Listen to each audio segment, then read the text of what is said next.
Meeting December 1st with a quorum. First item, minutes, November 3rd. It says minutes. Skip it. It also says no. Not on mine. Oh, you got the wrong agenda. I got the new agenda. Gee. The book say it.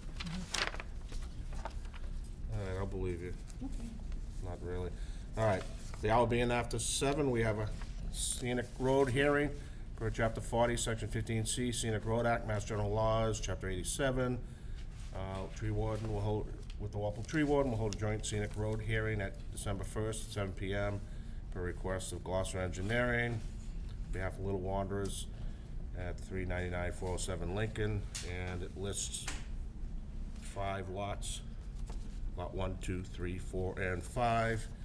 So we have that, and okay, Can I interrupt you with a point of order? sure, If this is one piece of land yep, and we're doing it as one hearing, yep, if we have an issue with one of the lots, yep. how do you vote it? How do we vote? So what I'm saying is if there's 5 of them, Yep, and let's say we just have a problem with lot 3, I'm just grabbing one randomly, okay. then that means we have to vote all 5 down, because it's one hearing. One here, oh, okay. Do you follow me? Yeah, Is that an this- issue? Well, yeah, it's advertises, yeah, these weren't done individually, like you might say. Advertises one. Yeah, so they all fly, or one could take it down. John, do you have any comments regarding that? I imagine if you want to exclude one of the approvals, I guess that's fine. No, it's all is advertised as one.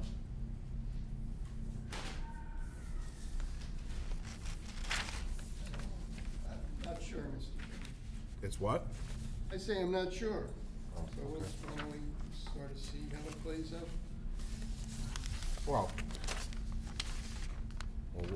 Kate brought up a good point, is, this is, if you're gonna do it. Now, the question I had looking at all this, are all these lots sold on the individuals, or who owns them? The home owns them. The home, oh, Little Wanderers owns them all? Yep. Okay, now, my next question would be, when you do a scenic road, it's so that you can gain access to your land, correct? That's right. They, It's, they do have access to their land up here, don't they?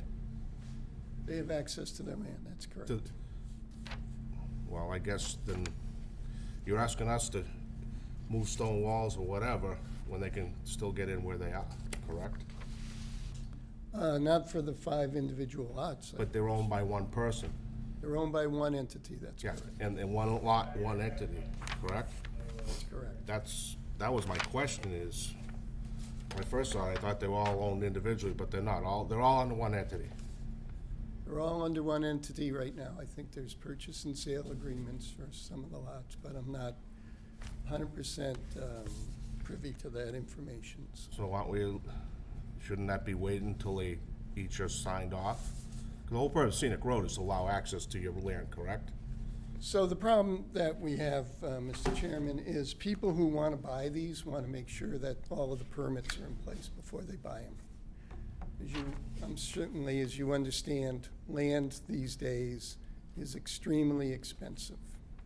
So for someone to plop down, $350,000 or $400,000 for a buildable lot, wants to make sure that the lots are buildable. So that's the dilemma. Well, but it's not up to the scenic road to give assurance that, this is all great, right? I've never done one of these if it was an individual lot for an individual person. A lot of them have been split off over the years. On High Street, we had a couple up there, but they're owned by individuals who had sold it. Here, it's all under one entity.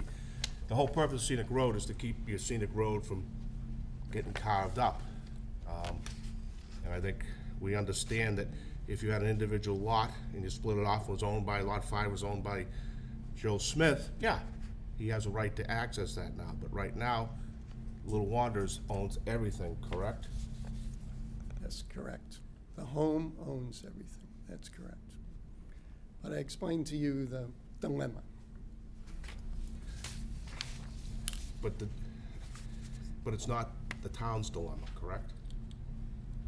Well, I think you're creating a dilemma where there really isn't one. So you're saying if the lots were owned by different entities, you would be willing to give the scenic road. But since it's not owned by different entities, you seem to have a problem with that. No, I don't. It doesn't seem to make, we're here for a scenic road hearing. Correct. Not to, debate over the, sort of the semantics of this about who owns it. John, there are no semantics. I understand you're working and they want this all through, but my own opinion is, this is the way the scenic roads, they can get access where they already have it.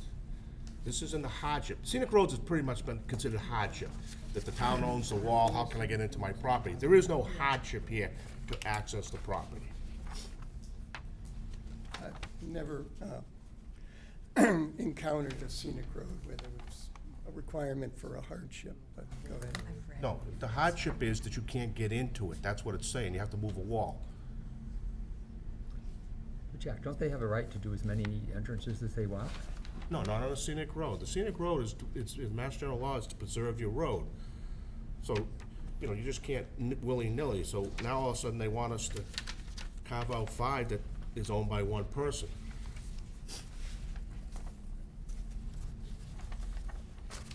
John, are they being built, are they being purchased by individuals? Yes. Not one person that's gonna build? No. Yeah, I already read that, Phil. Oh, okay. Yeah, no, I've already read that, and what it is it's Different people are buying the lots. preserve, yeah. I can understand their trepidation. I wouldn't plop down that amount of money without knowing what I'm buying. And I will say this, and you will see if I'm allowed to make the presentation, we endeavored to remove the minimum amount of trees and the minimum amount of wall. So when you drive by the location, there's a large field in the back, and there's already 3 entrances that are used, to get farm equipment, haying equipment. So 3 of our entrances line up with those spots. And we actually made sure our lot lines were correctly aligned to allow for that. 2 of the lots don't have that advantage. One of the lots, we're able to avoid, I believe, just about every large tree. And then one of the lots, and I'm not laying this on the tree warden, and the town engineer asked us to put it in a certain location. There's this sort of not very attractive pine tree, but it's a large pine tree. It's mostly been smashed up by the nature over the years, but, so it's not like we're coming in and just saying, well, we're gonna put these 5 in and we're gonna smash the wall up, because that's where the wall is. We've lined them up to the best of our ability to avoid tree removal and avoid stone wall relocation. But it's not part of the. Okay, question, John? Yes. Since I don't see any location for each driveway, I see the plan, but I don't see an actual, you have an actual location that it can never move? The locations are shown on the plan. You mean, do we have the? Okay, now, here's where I'm going with this, all right? Since these haven't been sold, there's nothing says that the homeowner won't come back and want to change this, correct? Well, we haven't gotten to that point, but I don't really know how, I would imagine what your approval, if it's given, says, is that that's the location where the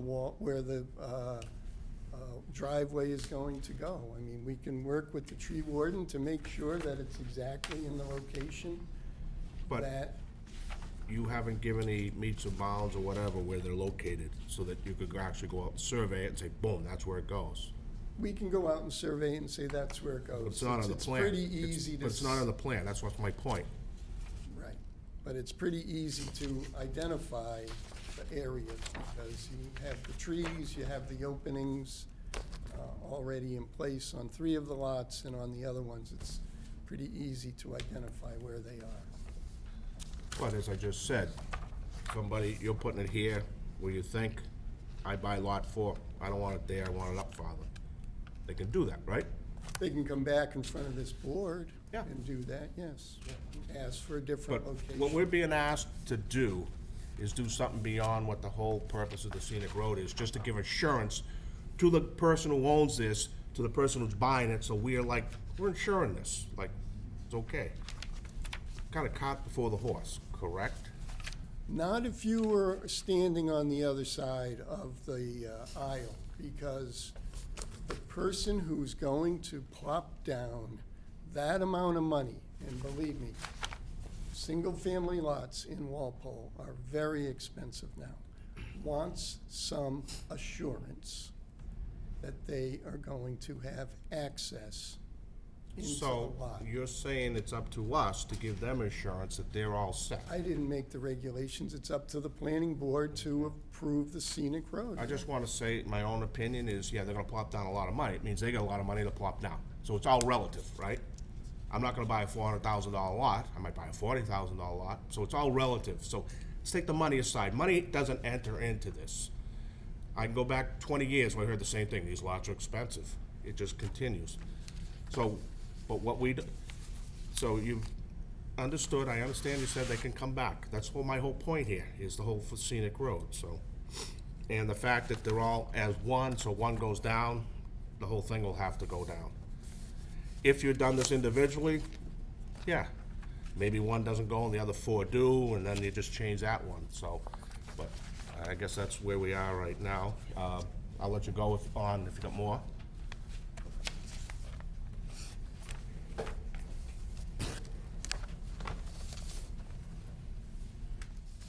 You all set? Yeah? Oh, okay, I'm sorry, I'm just looking at that. Okay. All right, So as I said, in our discussion, I'm going to start with Lot 1 and move up to Lot 5, but you will see during the discussion that 3 of the 5 lots, there's already existing pathways or, ways that are wide enough that you can drive a vehicle. We drive the survey truck into the area, so you can drive into these. So we lined up our scenic, or our scenic road curb cuts with those on 3 of the lots, and then on the other lots, we endeavored to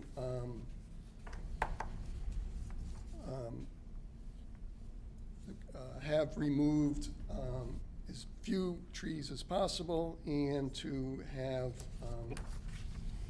remove and relocate the stone walls as little as possible. So on Lot 1, I'm going to put this around because I think it's a little easier to see in color. So this is Lot 1 here. This is the driveway to the Sportsman's Club.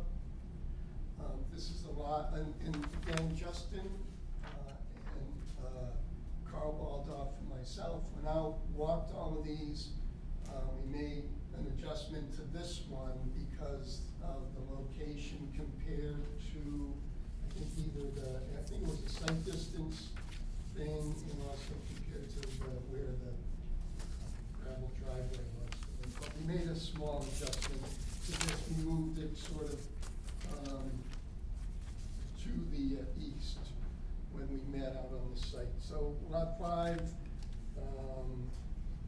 has, we would be removing at this. So the other thing here is the wall, for the most part, is following the county layout. So Lincoln Road is a county layout, so I think it was from 1932. So what that means is back then, most towns didn't have their own engineering department. Most towns weren't able to provide the service needed to do takings and create layouts for roadways. So prior to then, most roads in towns like Walpole were, the streets were public streets, but they were only because they were maintained by the public. They may not own a fee in the street, the land under the street, but most of the roads were what they call between the walls. So back, 1800s or even earlier, farmers piled up the stone walls along the edge of where they would drive their cows or whatever, and that became the roadway. But now comes, the 1900s, 1930s, whatever, after World War I, and towns start, saying, well, we need to widen roads and this and that. So the county stepped in and helped. So the county would take the land for the benefit of the inhabitants of the town of Walpole. So this is what, we call a county layout. There's a lot of county layouts in Walpole. Lincoln Road, Granite Street, Kittredge Road, in this area, West Street. So a lot of these roads are county layouts.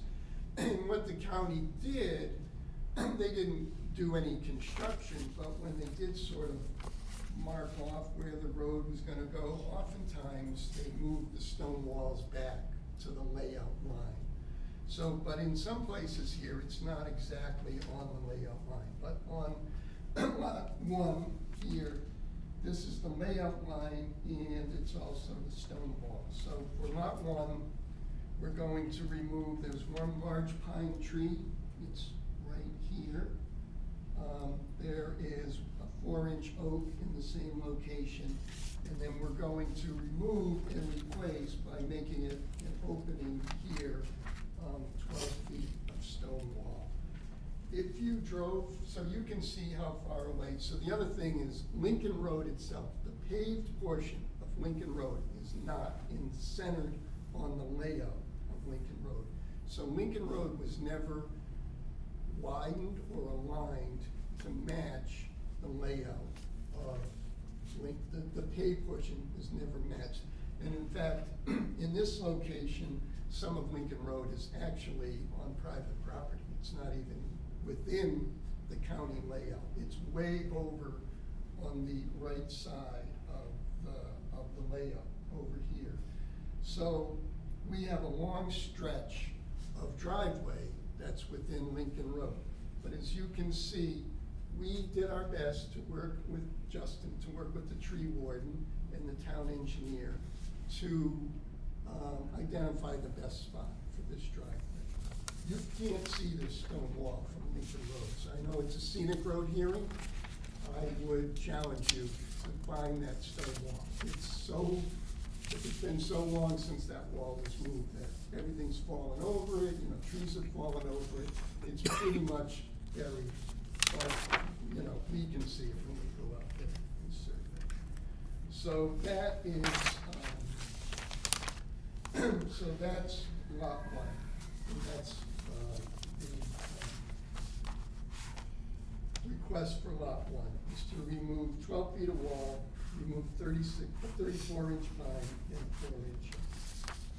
So lot two is here. So I forget the woman's name, but a long time ago, 40s, 50s, maybe even earlier, the owner of this property gave a license to the Walpole Sportsman's Club to put the electric service in poles, and it came right along here and went back to the Sportsman's Club.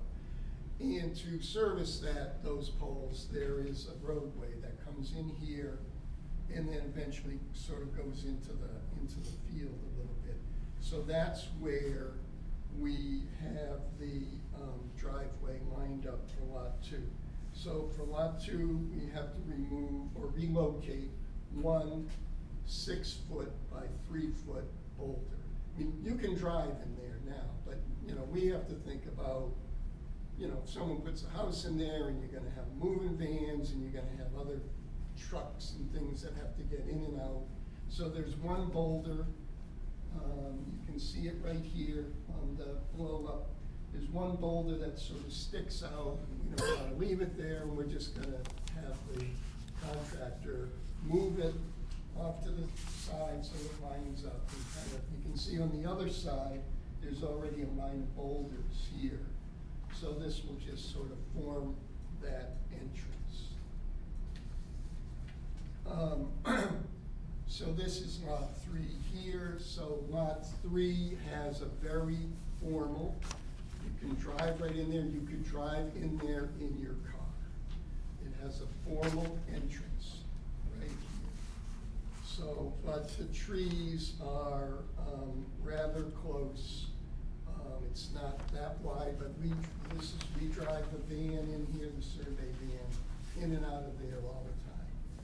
So, to make the entrance for lot 3, we're going to relocate, and lot 3 is, Right-hand bottom. this one. Yes. Lot 3 is C. Making me, John, you did your details opposite of your numbers, of your lots. Says it underneath, I'm sorry, so here it is here.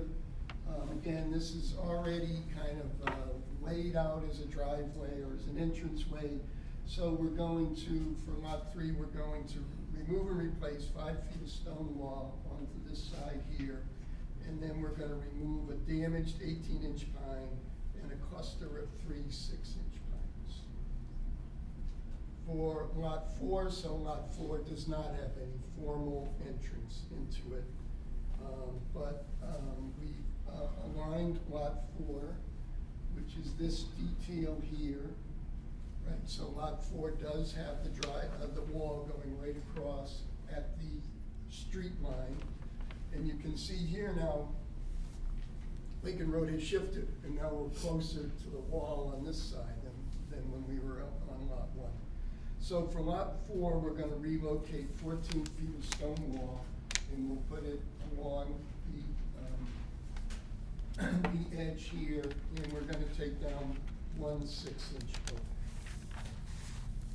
And then lot 5, so I had a conversation with Carl, the town engineer, about this. So lot 5, the stone wall and the trees are not within the county layout. But Carl had a notion that perhaps the town layout was never sort of given up, if you know what I'm saying. The town layout was between the walls. So just to be conservative, we're going to also ask you for a scenic road for lot 5, even though lot 5, which is here, the layout of lot 5 actually is right along the edge of pavement of Lincoln Road. It's right here. And the stone wall is back, so the stone wall kind of runs off at an angle there. But just to be on the safe side, in case, you know, there's some sort of, you know, discussion down the road about whether, you know, if we didn't do this, whether it was okay to remove the wall. We're simply going to, and again, this is an entrance here into the field. This is another entrance that's used quite frequently by people who want to access the field here. But we're going to relocate 10 feet of stone wall here and put it off to the side, just to make the entrance a little bit safer, because as you're sort of coming down this hill a little bit, it's a little bit of a difficult turn. So it's easy for us in our survey van, we kind of, you know, put on our blinkers and our flashes and everything, but in the future, it would just be safer if we just sort of open that up a little bit and take 10 feet of stone wall and put it along the edge there. And that's it. Those are the 5 scenic road curb cuts. As I said, not to beat a dead horse. 3 of them are where you can drive right into the site now. The other 2, we endeavored, to the best of our ability, to make sure that the amount of alteration is limited as much as possible. So with that, I will answer any questions or let Justin speak or whatever you would like me to do, Yeah, Mr. Chairman. 1 second. 2 questions, John. A&R's recorded? The A&R is recorded, yes. Second question is, why don't we have street numbers for this? I don't think you get a street number assigned until you file for a building permit. You get a street number. We do have them, 399 to 407. Yeah, but did they request them, or They did. why, they should be on the plan. That's my other problem with this. Some have issues with that, Mr. Chairman, because numbers can change. Well, the other thing, Kyle, is that if they have the numbers right now, it's all considered one lot, so that's another whole story. But anyway, I'll let you go first, Kyle, and you go second. Mr. Chairman, Kyle, we delivered a memorandum to the board dated November 29th. Three very simple points. We note that we had walked this with Mr. Glosser. The tree ward and myself walked all this, looked at these locations, and saw all the things he's described, and I don't have any issues with that. I note that if approved, a curb cut permit is still required, and a street opening permit to actually construct the driveways. And I note I defer any other issues to the tree warden. And a fourth point, not in the memo, I would like to comment on Mr. Glosser's presentation, and that I don't have a notion about where that driveway sits. I have a professional opinion as a land surveyor. I just didn't come up with the correct I don't have notions, Mr. Glosser. I didn't come up with the correct language, but you know what I'm saying. It was, I don't have a problem with it. I think it's you know, sort of makes sense to apply for it as long as we're here. It's okay, we're okay. I somewhat say that in jest. It's okay. I just didn't come up with that, right? I like your word better. okay.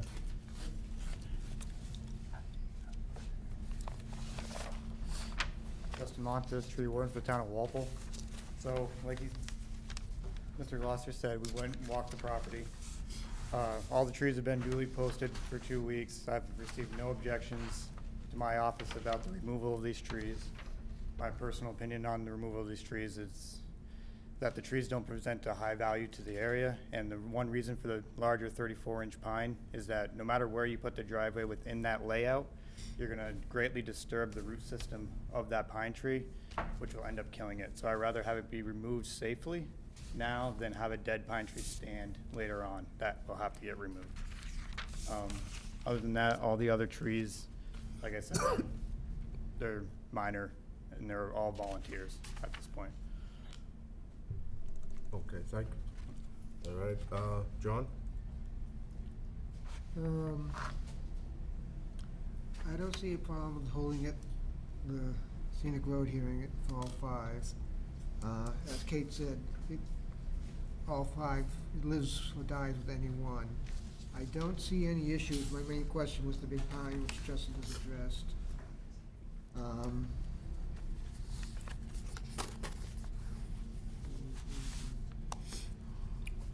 That's it there. It appears as though they're all designed to be offset from anything on the opposite side of Lincoln Road. Is that correct, Mr. Glosser? What was that? The driveways are designed so that they don't butt anything on the opposite side of Lincoln Road, is that No. correct? The movement of the wall seems in proportion with what we've done in other scenic roads hearings, so I have no other issues, I guess. Okay.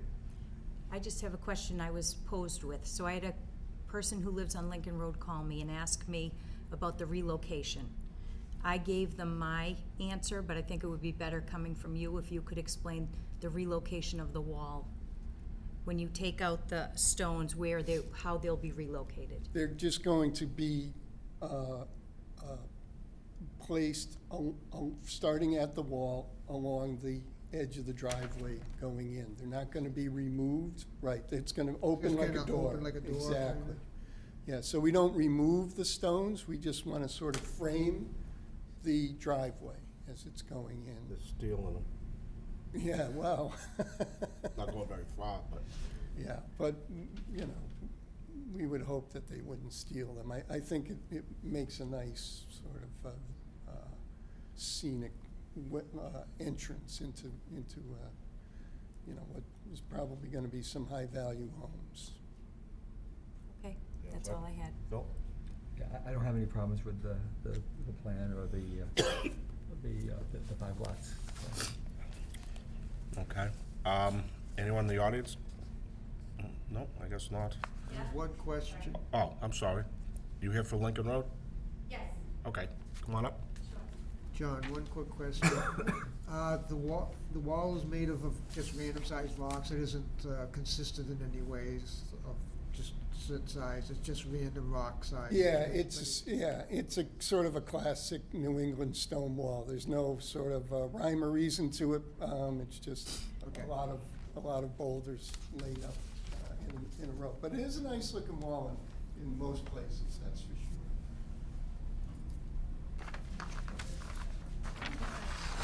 sure. Brenda Mostich, 460 Lincoln Road. So it looks like, according to the plans, Lot 5 is going to be across the street, maybe, I don't know, 5 feet, offset my driveway. So I think somebody just asked if the openings were going to abut or interfere with anybody else. Yeah, Not exactly, but it's across the street from my mailbox and the telephone pole, which is a foot away from my driveway. So there's that. But I was also curious on that particular lot. They're saying that they need to relocate 10 feet of the stone wall. So I'm just trying to picture it. The stone wall is across the street, and they have like the red metal gate, whatever that they have over the opening right now. And trucks do go in and out of it really easily. I just don't understand why they need to make the opening more to the left with the stone wall and the hill versus going to the right, which is lower graded land to begin with, and maybe some shrubs, not really big trees. So I don't understand why they would need to go more to the left. The grading on the street already is eroding my property, and that hasn't been addressed. And this, to me, taking away more of that hill is just gonna continue that on my property. When you say left and right, looking at the map, which Okay. direction do you think it should be more? So right here is Yeah. where the stone wall is, right? So I think, from what I understand, this is the opening where they have the red gate right now. And so over here, it's much lower shrubs and stuff versus this side. Like, this is literally across the street from my house, and it's like a hill, that the rock wall is like up on a hill. And so I'm trying to have some of that land. So you're sit suggesting it should be a little bit more to the, a little more to, towards town side of yeah, a little closer to the pond side of things. So, and maybe I'm not reading it well, but I literally just got this letter in the mail last night, so haven't had a chance to look at any of it. Can you answer that, John? Lot 5. My driveway right here. So what they're gonna do, Yeah. so we're just gonna remove on the sort of the town side of Okay, so then closer to the pond. closer to the pond. Okay, I thought So you were as- talking about this, No. because you're talking about these trees, I thought. No, right, but they're not coming down. We're just gonna open up the last few feet of this wall. Because when you come down and you try to turn in now, I know. you kind of. I've lived there for almost 20 Okay, years, I know. But you're kind of turning, you're not turning 90, you're turning like back against the green, so to speak. So we just Right. wanna take a few of those stones out and have them frame the driveway a little bit, so just so it's a little easier for that car to get in and out. And as far as people coming in and out of that, these houses are back pretty far, so they're gonna be turning around and coming, no one's gonna be backing up. Oh, no, I understand that piece. So then the other quick question is, these trees that are listed on here, those are remaining? Those are remaining, Okay. yes. All right, then never mind, it doesn't impact the hill I was talking about. Okay. Yeah. Anyone else? Okay. My comments, John, as you can tell, what I've already said, I don't believe, first off, it's not up to us. to make sure someone feels comfortable buying something. That should have been explained by the seller, how this process works and so on and so forth. Second is, as I said before, you said they could come in later and change it, right? They can come in front of this board, can't they? I mean, Yeah, they can. I'm asking Come in you, front of you this- agreeing with me? they can come in front So of this we board and may have ask 5 you- new ones a year from now, right? Yeah, that's pretty much how life works.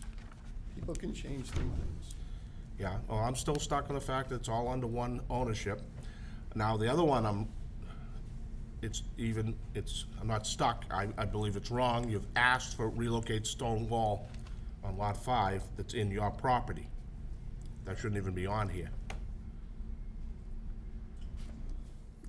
Now, You know, Here's the your issue. town engineer is also a licensed surveyor, so his advice I was- understand what Kyle's advice, okay, is, I'm not refuting that. But right now, if you walked out of here with lot 5, relocate 10 feet of stone wall, the person could go from one side of the lot all the way down past near the pond and take out the wall. You agree? I think it has to be relocated in accordance with what's shown on the plan. We're just showing the stones being relocated to the one side of the driveway. We're not Yeah, showing well, anything that's, else. that's, once again, I'm going back with the same issue. There is no distances on here locating these that says this is where you're gonna do it.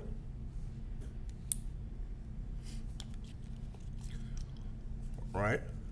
Well, you have a professional who, you know, works for the town, who I walked this with. He knows where all of this stuff is. If you want us to mark it on the ground, if you want to make that. No, I'm not saying mark it on the part of ground, I your- want it on a plan that tells you exactly where it is. I've never had to do that before for a scenic road here. Well, maybe this is a first, but also, I have never done 5 lots on someone's one big lot before, all at once. My point is, I don't feel like doing this again. If it's located there, So Jack, I don't see any mention of lots and, you know, there's no lots in there. It's supposed No. to be for access to your but property. it never really says that it only has to be access to the property that I see. Yeah, well, it's access to your property. The whole purpose is you need access to your property. You just can't go long, Phil. If you, Right. So- I mean, it says you shouldn't do more than 15 linear feet of stone wall involvement. But but the whole point is to get to your property, which they can access now.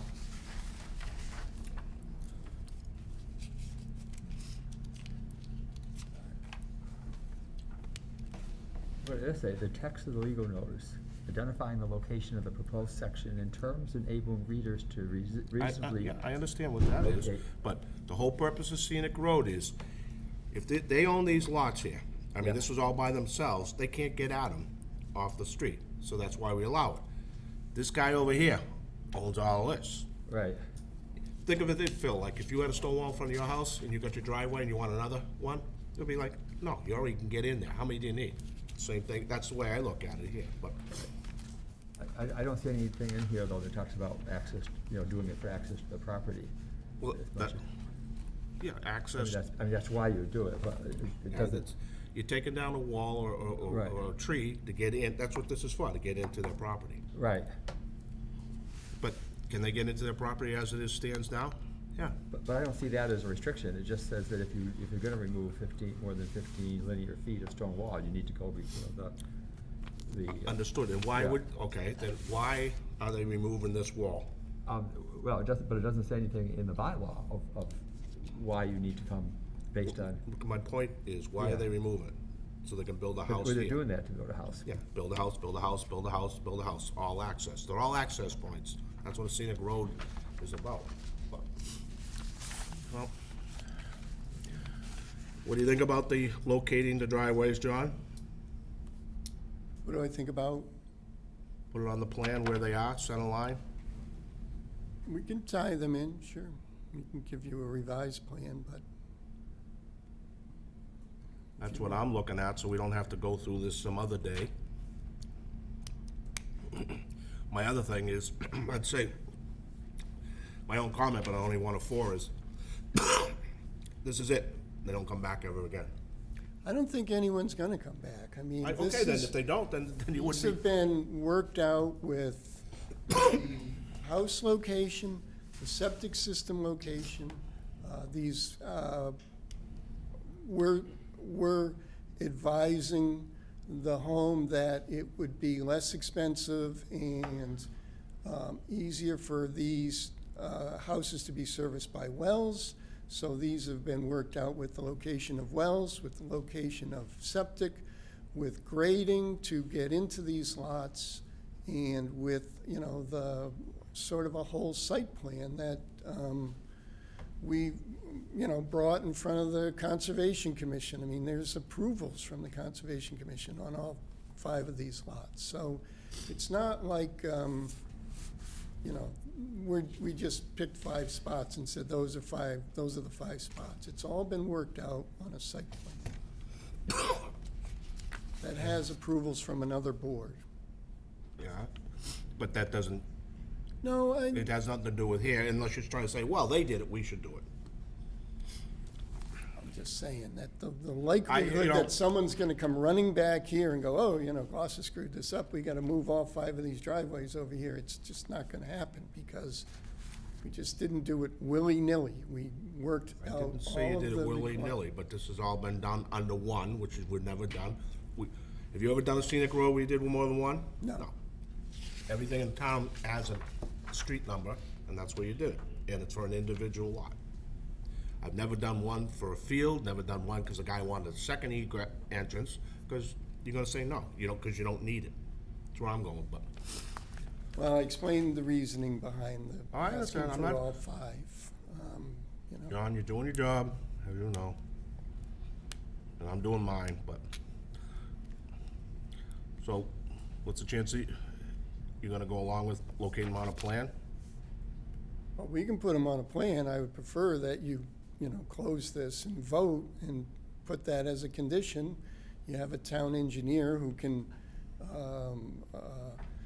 you know, review and make sure that you know, our math is correct and all, but, But there typically are no conditions on a scenic road, it's just yes and yea and nay. Well, I'm only one. Any one of the other members wanna chime in? So typically, there aren't conditions, but can put a condition? I'm not sure Is if there that's- anything saying we can't? Probably not, if you can't get, if it's yes or no, I mean, after you're dealing with the plan, I guess, Kate. The other thing, who's gonna enforce it? well, there's still a second level to this, right, Carl? Carl issues a curb cut permit through the engineer's office, for the DPW, right? Lincoln Road's still a town street. The town has their, you know, curb cut policy and all of that stuff. So it's not as if there's, you know, once you grant this, you know, we go out and start moving the stones and cutting down the trees. There's a second permit, and has to be obtained by the builder or the owner or whoever it's gonna be. Well, my feelings is, John, you keep saying we're pushing you back, and when we have in front of us 5 lots that don't even have numbers on one entity property, and do them all at once, and I asked for one thing, it's like we asked for too much. If we waited like this, all right, I haven't asked for much, that's all.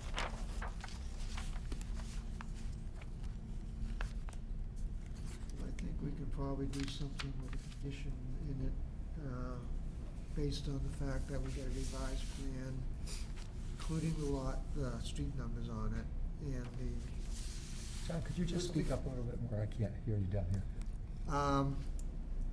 my thought is conditional plan, approval with condition that a revised plan showing the street numbers, including the street numbers on it, and then dimensionals showing where the driveway is placed along the frontages. I'll make a motion Would be for what John sufficient. just said. Is that a motion, John? Huh? He made that motion. I'll make that motion, yes. Okay, we have a second, Phil, Second. discussion. John, you had said that, do you want to see the plan before we approve it, or do you want it post? Well, the approval will be conditioned upon review of the plan by town engineer then. And what is the, you gonna wanna give a duration when this has to be submitted?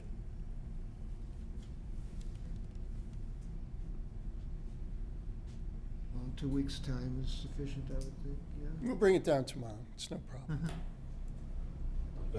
You got all meets and bounds right down already? Yeah, we did a subdivision plan, I mean, it's, Oh, okay. All right, just asking, John. Yeah. you know, it's not a long, it's I'm not probably, used to the engineers telling me tomorrow, how's that? It's usually, yeah, I'll get it to you. Okay, that's, and we have it no, mostly.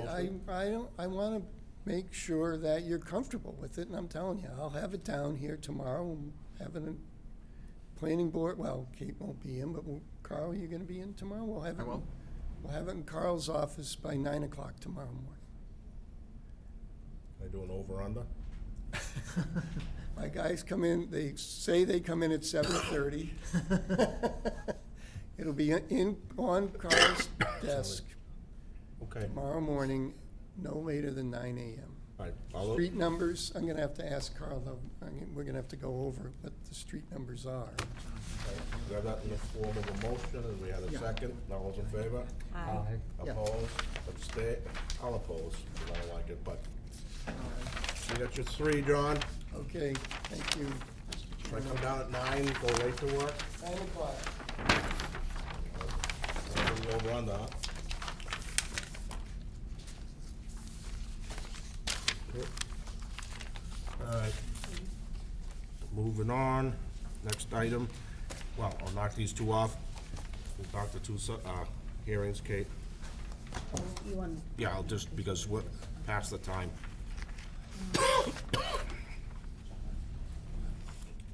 Okay, excuse me. The hour being after 7:05.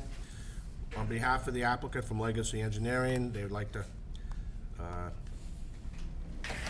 continue this discussion, and they'd like to go on the January 19th meeting. And they want, we need to get an extension, which they granted us up until January 31st. So this is for the clock tower, if anybody's here, doesn't look like it. So I'll make a motion for January 31st, do I have a second? Second. All those in favor? Aye. Aye, opposed? Okay, this will be scheduled January 19th, at what? Do you have anything on there? 7:15, I have a 7:10. What time? 7:15? All right, this is down 7:15.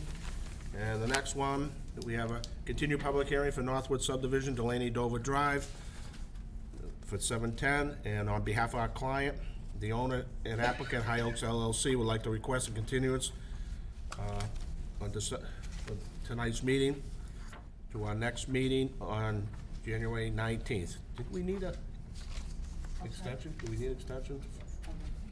Where is it? I don't see it. Oh, I'm sorry. All right, I didn't see the second one. And from High Oaks, they want to grant them extension to January 31st, 2023. I'll make that as formal motion. Second? A second. All in favor? Aye. All right, and this will be filling up 7:20. 7:20. Okay, so Northwoods will be on 7:20 on Thursday, January 19th. And the clock tower will be right before that, Do we 7:15. need to close the scenic road hearing? What? Do we need to close it? No? We voted it, I mean. Once you voted, what else you gonna do, right? Sorry, Betty. All right, now, we do have, at 7:03, we'll pass it, Captain Shane, you come up to us with some articles. Mr. Chair, members of the board, thank you for having me tonight. So this discussion kind of falls back to when I first came forward in July to look at a few different potential zoning amendments to bring forward. So before you, I think it's 10 different amendments. If you want, I can go through them individually, or if you have a specific question, I'd be happy, whatever the board prefers. Okay, I think everybody has a copy, and, okay, I'll just whip through mine. The first one, we're getting rid of the, what do you call it? Build-out. the phasing. Why? Because it's done. It expired anyway. The second article is, I'm just gonna go quick. Anybody, when we're done, could chime in. You wanna change, I'm doing the simple ones too. What's the purpose of going from 20 to, days from 30? So going from 30 to 20 days. Yeah, Yep. I'm sorry. The purpose is mostly just to make it consistent with the regular appeal window for special permits and variances of the like. For like our subdivisions then. Correct. Okay. All right, as I did that one, anybody have any question? Okay, I should do it like this. The first one, getting rid of something that's already outdated. Anybody have any issues? No. No. The second one here, we're moving it to 20 days to be consistent. Anybody have any issues? Nope. Nope. All right. You're on a roll. The next one is highway business. And you want to jump it from 45 to 55-foot height? What is our current max? The current max for that district is 45 No, but feet. what is the current in the town? The current height max for the town? Yeah.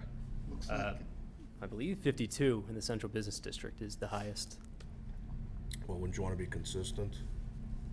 I could, yeah, I mean, if the board feels that would be more consistent, I think 55 feet would probably enable a 5-story building more so than the 52, which is why I wanted to have a little bit more flexibility there. The reason I bring that up, Pat, is Yep. because you already got a 52, and if the fire department, you said 52, they should have no complaints, but who knows going to 55. I don't care either way, but that's my recommendation, that will be your, that might be a good Yeah, idea. so yeah. following your advice from last time, I did reach out to Deputy Chief Paul Berry just to kind of bring this forward. He did not have a problem with that. I think Mr. Crowley may be able to mention too, there's a different threshold that kicks in once you go above 60 feet, or 70. Okay. So different apparatuses are needed, so that's why I guess 55, feeling that 5 stories would be more marginal, whereas 6 stories may be too drastic. I've done this for years, I'm flushing out, and someone in the audience could complain, but if the fire department has, they shouldn't have necessarily, I think that's the whole reason why we have limits. The other one, 40 down to 25. It's an interesting one, we boosted it up about 15 years ago. I don't know if I mentioned that to you before. Yeah. That was done by a previous, and we didn't want to be Norwood. Yeah, so I remember that, I think when I came forward before, the front setback, I initially proposed going to 25 as well. I left that 50 specifically because, you know, you don't want to have businesses encroaching on the right-of-way, and like you said, you don't want to, Okay, I'm sorry, I read the wrong one. The minimum side yard is 25? yes. Okay. Anybody have any issues with the 25? Nope. No? You all set? My only recommendation, Pat, Yep. is when you go to do these, just do a survey of all along Route 1, just to see what we're running into. Yeah, I mean, is if you got some at 10 feet, it will support the reason you wanna do it is if 80% is at 25 feet or less because of old, if everyone's at 100 feet, you might have a hard time. Okay? all right, thank you. Next one is about cars. We're going from 3 to 4. And you allow one commercial. The rationale on this is, it's come up a few different times within the past year and a half, and I think trying to make it more consistent. I think patterns right now, people at home, you know, maybe they have a car, their children have a car, so increasing that threshold just marginally, I thought, as well as the building commissioner, that was probably to be more consistent with current practices. Okay, the question probably for Jim is, you can sit there if you want, or come up with Pat, my question is, I don't think we ever enforced it. Because if you did, you'd enforce everybody. You'd be arresting selectmen. Yeah, so honestly, with most of our zoning, we're complaint-based driven. Yeah. So we have got complaints, and we have been dealing with this prior. The reason we want to increase is because the family dynamic has changed. Yeah. And that, again, if you drive by the high school on Common Street, the parking lot up there is full.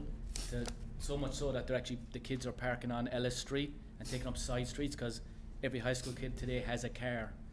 So it's kind of help people if we don't enforce it much, because no one complains about it, but if neighbours do complain, we have to go out and enforce it. And it seems like a very silly thing to enforce on 3 cars, when most houses right now probably have 3-4 cars in their lot. So this is just to cover and stop the smaller complaints that come through, for this reason. Okay, I have 2 questions. If I came to you and wanted to build if this passed, a 5-car garage, would you let me? No, Why? because our zoning doesn't allow that. No, the zoning allows 4 cars. It only Doesn't- allows 4 cars, it only allows 3-bay garage.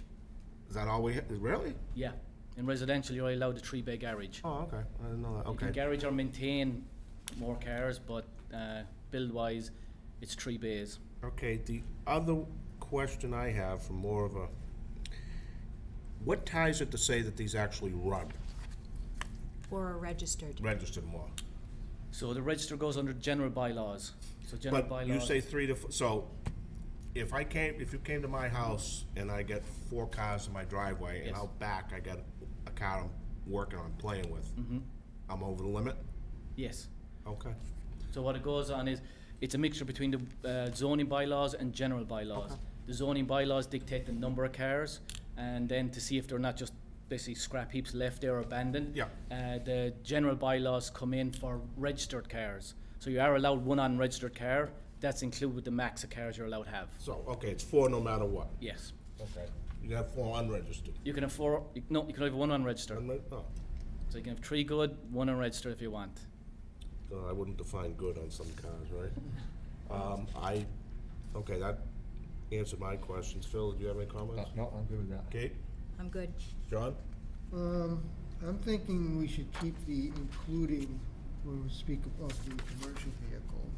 So if you wanna change it to 4, keep the wording including not more than 1 commercial vehicle. So, I guess the reason we put that in there, so that was the way, if you remove the including, it would essentially be 4, I guess you would call them residential vehicles, for lack of a better term, and then 1 additional commercial vehicle. So it would be a total of 5 vehicles, only Right. 1 of So which. we're going, sorry, Yep. please continue. No, yeah, so I guess if you want the including, that would essentially mean 3 residential vehicles and then the commercial vehicle, so it goes back 'Cause right 4 now- total. As it is, you allow 3 vehicles, 1 of which could be commercial. And now you want to go from 3 to 5, Correct. which seems like a rather large increase.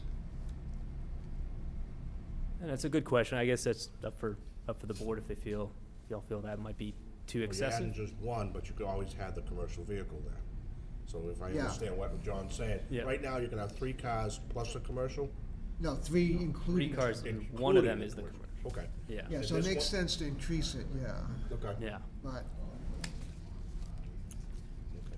So the premise behind it was for registered cars is a lot of people, if they have their own personal car, but then they have a work vehicle, so if you're into construction in the trades, you have your work vehicle plus your personal car. If you work for, in our case, if you work for a town, you have a town vehicle plus your personal car. So that's what we're saying is you have your 4 personal vehicles and a commercial vehicle. Some people will have it, some people will not. If you happen to have that you work for a company that has a commercial plate and you bring it home at night time as a bonus, but you have your own personal car to drive at the weekend, I decided it would be better to make that part of it. That's where the 4 Okay, so- residential and then 1 commercial came from. What is the definition of commercial? So any commercial is any vehicle up to 2-ton capacity with registered plates, commercial plates. That's in the regular town bylaw? Mm. If I have a car that has commercial plates but no markings, Mhm. is that considered commercial? It's registered as a commercial car. So it's how the plate's registered? So how the plates are, if you park in a commercial spot, depends where you park it. If you park it downtown Boston, you're gonna get ticketed for not having writing on it, because they don't deem it as a full commercial vehicle. Okay, I understand how you're doing it, Jim. It's a matter of if I had a pickup, Yes. like my pickup is registered to me, doesn't mean I can't use it for work, but you're going by the commercial plate. Yes. Okay.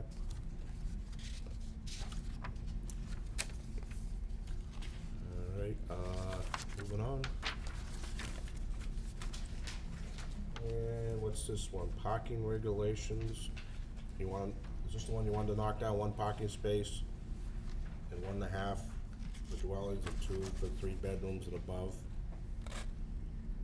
You wanna insert that? Yeah, so I guess the thought behind this is looking at current practices that we're seeing specifically in the central business district, as well as many other, downtowns or what you would call like transit-oriented locations. The few of the projects that we've had in the downtown the past couple of years have all sought relief from our parking requirements. So the thought behind this is specifically for this district where you do have access to public transit. If builders are looking for relief, then rather than having them have to seek relief constantly, try to find a solution that is compliant with our zoning for that district. So the only issue I have, and I don't know if you'd be aware of this one or not, I don't know if we should ask, look into it.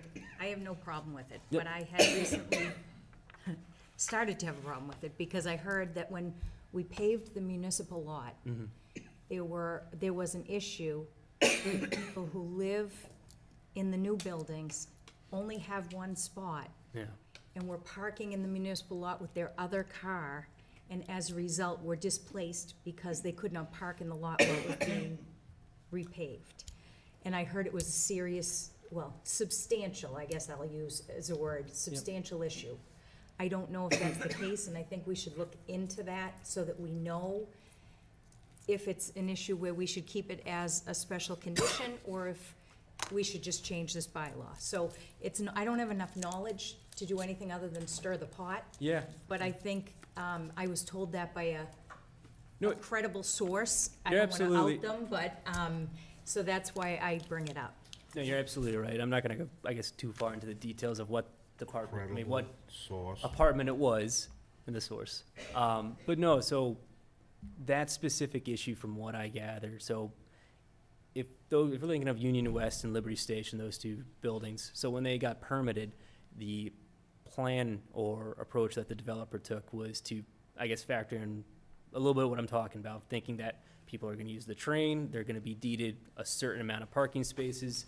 Obviously, when the reality kicks in, sometimes you have situations where maybe people don't follow what was in their lease or their deed agreement. So, I mean, that's just my, I guess, interpretation of that, but obviously I'm not, The person was just, weren't bringing it up as, they were just mentioning conversation, oh, this was a problem, do you know what I mean? And Oh, then yeah. they said, so what's gonna happen when the winter bylaw kicks in? yeah. Do you know what I mean? So I don't know if it's an issue or not, but I think before we bring it to town meeting, we should vet it. Yeah. No, I mean, that is a good point. Well, Liberty, it gives the 2 that's supposed to have. They didn't get any, waivers. They actually did. From who? I thought they didn't get anything from the zoning. I know the other one, Cochran did. So I think we had the account at Speaking- 211 spaces at Liberty Station with 152 units. Yeah. So it's actually a parking count of about 1.3. No, we had them packing back to back. No, so outside in the main Yeah. courtyard, they're back to back, but inside they're single spots. They actually did come for relief. So 90. Oh, they did, it must have been after we did it. Okay, well, I don't know who we ask, whether we ask the police, whether we ask the DPW, I don't know who we ask, but I think somehow we have to look into it. all right. Like I say, I have enough knowledge to cause trouble not to answer the question, but And I just want to mention real Yeah, quick. go ahead. So certainly, I think environmentally, we would like to promote fewer parking spaces for apartment buildings that are particularly the central business district, because that's really the direction we should be going in, and reduce the amount of impervious pavement. And also, it does allow developers to build more units, so that's also for housing, more affordable housing. I agree, I just think the reality, we have to know what the reality is so that we know whether we're causing a problem or helping the environment, do you know what I mean? Because if we intend to help the environment and they're still having the same number of cars, we're gonna have a problem with placement. So like I say, I'm not opposed to it, Pat. I just think we need to know if it's a true problem or if it was just someone mentioning things, you know? So I think, So would it be worth maybe me having a conversation with DPW and police I to think talk about so. that? That's Alright. just my opinion, but I think so. See if, Okay. and maybe we wait until you know, what snow hits and see if it's an issue with plowing. You know what I mean? I think that would really show what's going on, because where are they gonna go? If, I mean, they can't hide their car, you know what I mean? So, Yeah, because they're using like the parking spaces along Elm Street or whatever. Do they have to move those for plowing Yeah, purposes? there's a ban. Yeah, so Liberty did have some issues. They did, all their deeds were signed that the tenants moved in knowing they were only getting one spot. right, And then they brought their own cars. The ordinance actually in the town is you can't park overnight on any town property all year round. It's not just winter, it's actually all year round. oh, okay. But no, again, we don't enforce, the police do not enforce it during the summertime because no one's too worried. It's the wintertime when they're plowing the lots, that's when issues kicked up. And most of the complaints we got from our department from it, once we realised it was their lease, the onus actually is on the tenants, that they were bringing in their own cars into it. And they talked to the owner. The owners are in the process of bringing in, they're looking to put in car stackers in the building to accommodate the extra cars. But the original thing was, the lease was, when they got the reduced parking, their lease was locked out, that you were told when you signed is one parking spot per unit. And that's where it kind of came from. But since we dealt with it and talked to the owners, we've had no issues from our side of it. Can't speak for the police or DPW, but we've had no more complaints since. But if they need the car stackers, then that comes the question of, do we, looking forward when we approve things, is that something we're going to suggest? So I just think we need more knowledge, is what I'm trying to say, so that when we move forward, if we have more Yeah. developments like this, we know how to deal with it, so that it's not a nightmare for police, DPW, you know what I mean? Yeah, it's definitely somewhere in the middle. I mean, I think you have developers that are overambitious in terms of cutting costs and looking about, you know, no one wants to have excessive parking because you know, they only have a little, you know, the land in the downtown or the central business district is So fairly limited. Yeah. But maybe the solution's somewhere in the middle. Question. Well, go ahead, Joe. I just want to clarify, for the article we've been discussing, the main issue is we're adding into the parking regulations table 831, the 1A, and putting a reference back into the 5B regulation section of 1A. Is that the only change? Correct, yeah, within the table of use and then the parking table. And what is car stacking? Well, What's the point? They had it in Boston a long time ago. What you do is you go in, it's an elevator, you go up. Or you can be on the outside, they put you in, just like a warehouse. Really? Yeah, they have a lot of condos in Like Boston, cages. high-end. It's good it's in Boston, John, but out here, and people wanna go to work, this would be a nightmare, because everybody wants to get out at once. In Boston, they just walk to it. It's mostly weekends they use their cars. yeah, and that is, I mean, that is the one thing that, not to go on too much of a tangent, but yeah, I mean, you need a car in this location. It's not, this isn't Boston, this is the isn't a suburbs, so walking there town, is more of a demand. Now, while we're on parking, it has nothing to do with this, but, did we acquire a new parking, lot that they're paying for on Elm? On where? Elm? Yeah, it looks like it's a new pay lot. Is it on the side? Left of- side going up towards Medfield. Yeah, it used to be the lot owned by, well, it may still be owned by the, whatever's in the old Kendall plant Yeah. there. I'll have to ask, I wasn't Yeah, aware. and it looks like It's they still, just, the lot after 102 Elm yeah, is actually still owned by that owner. But they're not doing, are they doing pay? yeah, it looks Yeah, like they they went. They to that. can't. That's part of their site plan decision. Those parking places were part of that office building. I went through a lot of battles with those guys, and that's why they had to pave it. That is, they can't do it. That is supposed to be based upon the square footage of the office building where they got the, I don't know, the mortgage guy. Yeah. That's all part, that's theirs, so. Yeah, unless they've sold in the last while before, Yeah, they sold it to whoever came in, they just put up one, but can't do it, no, so. no problem, we'll look into it. Unless you take cash in the morning. Yeah. All right, moving on. Excavation, you bumped it to 200 and 250. Is there any, So the reasoning, so some of the removal of the language and the activities allowed was to try, initially, it mentions, you know, anything changing 1 foot of grading or 10% of the minimum required lot area. But those activities that were mentioned as activities allowed, they weren't followed up in the special permit required. So you had situations where, you know, someone would exceed 100 square feet, or 1 foot of grade. Actually, I take that back. I guess if someone would exceed 1 foot of grade but be under 100 square feet, or cubic yards rather, they theoretically would need to get a special permit, but it wasn't covered under the special permit required. Okay. So I think we tried to find a way that was probably a little bit more easier to read and easier to understand. I also thought about this as well, and I mean, if anyone on the board has any comments, but we could also look into something within the special permits required that maybe is a stopgap for larger developments. I know this has maybe been an issue that's brought up in the past for certain cases where a threshold that exceeds what might be considered incidental use, and whether there's an opportunity to kind of include that. Well, I think this bylaw was born out of going back 40, 50 years when people used to put up a sign, clean fill. Yep. And someone fill it, and the neighbor next to him getting water. I think that's what brought this to light, is we gotta stop this, you know, if you're gonna do it. Now, if you spread it over the whole yard, there's nothing, but when you started filling up little spots next to your house, I think that's what the whole reason for this, there was some teeth to say, no, you can't do. Okay. But you're only bumping at 50 anyway, right? With 100. So for Oh, 100, and I'm sorry, and 100, okay. I'm 100 for looking- each one, yep. Yep, okay. I don't have any issues with that extra. Anybody? Nope. No? Okay. Moving on.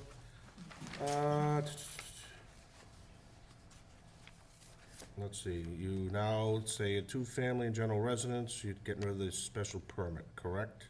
Yeah, and so, I actually apologize, the bottom portion should be in red as well, so that's new language. So the current language for a two-family within the GR requires 20,000 square feet of area, which is 5,000 more than what is the minimum dimensional requirement within the GR. We thought about trying to kind of take a more measured approach to allow that use by right at the higher lot square footage, but also allow the opportunity for someone to do a two-family by special permit under 20,000 square feet, but above the minimum threshold of 15,000 square feet. So trying to, I guess, Can you say that one more time? so I guess the current language includes a two-family by right where there's at least 20,000 square feet of area and connected to public sewer. We want to add a different portion to allow for special permit of a two-family where it is below 20,000 square feet, but above 15,000 square feet. So right now, theoretically, if I had a 19,000 square foot lot, I wouldn't be able to put a two-family there because of the language of the bylaw. So allowing this, I guess, flexibility through that special permit, there's now that option. Or there could be that option, rather. Let's see, Phil? Yeah, I think that's just a good change to make. There's one typo, in I, it should say at least 15, the word is. Yeah. the wording 10,000, should be 15,000, just to be.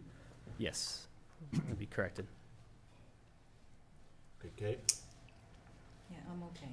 John? No, I don't like it at all. All right. Is there, GR's got a 15,000 square foot minimum lot. mhm, That's one house. Yep. Allowing them to put a two-family on the lot. Yep. Okay, instead of having just one family next to you, now you have two families. Mhm. You need a bigger lot to make it balance with the neighborhood. correct. The idea of allowing it, even with a special permit on the same size lot, again, doesn't make sense. You're doubling the density for something, and you're impinging on your neighbors, on the neighbors.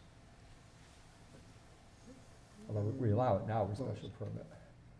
No, not You on allow, the Over no, 20,000. you require, a special permit, yes, With special- on a 20,000 square foot 20,000, lot, 20,000, which is, yeah. you're needing a little bit bigger to give, Yeah. to accommodate that, and that's reasonable. I get it. But I think, I don't like it at all. I feel it's it's trying to create house-to-house. You're losing the nature of Walpole, I'm saying. I guess the thought behind it is, you know, by having it be a special permit, there's more of a look into what actually is being proposed as well. So obviously, you're right, if that house is out of place with that neighborhood, there are the special permit criteria that come into how, I guess, I have the zoning board as a special permit granting authority, how they would review that application. This is just allowing that flexibility where, I guess, if you have a situation where a home, like I said, if it's 19,000 square feet, or the lot is 19,000 square feet, they're not eligible to get the two-family, which is, that's Well, fair. Yes, they could, because right now it requires a special permit. So Only they over could come to the 20,000. zoning and request it if that, for a variance But the lot from would need 19. 20,000 square feet, though. Well, again, since they're requiring a special permit, that is one of the variances that they could require through. You can't have a zoning. use variance. The use is allowed, it's just a question of the size of the lot. Yeah, but, so the use variances aren't typically allowed. No. It isn't a use. The use would be for the It's, two-family. it's the variances for the size of the lot, that's not the use.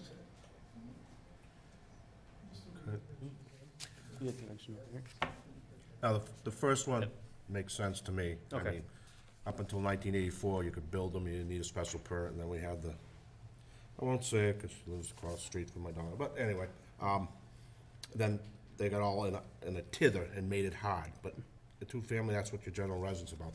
Second one, I kinda agree with John, because if you look around, other than a few places like on Union and Pleasant, most of it built is all singles.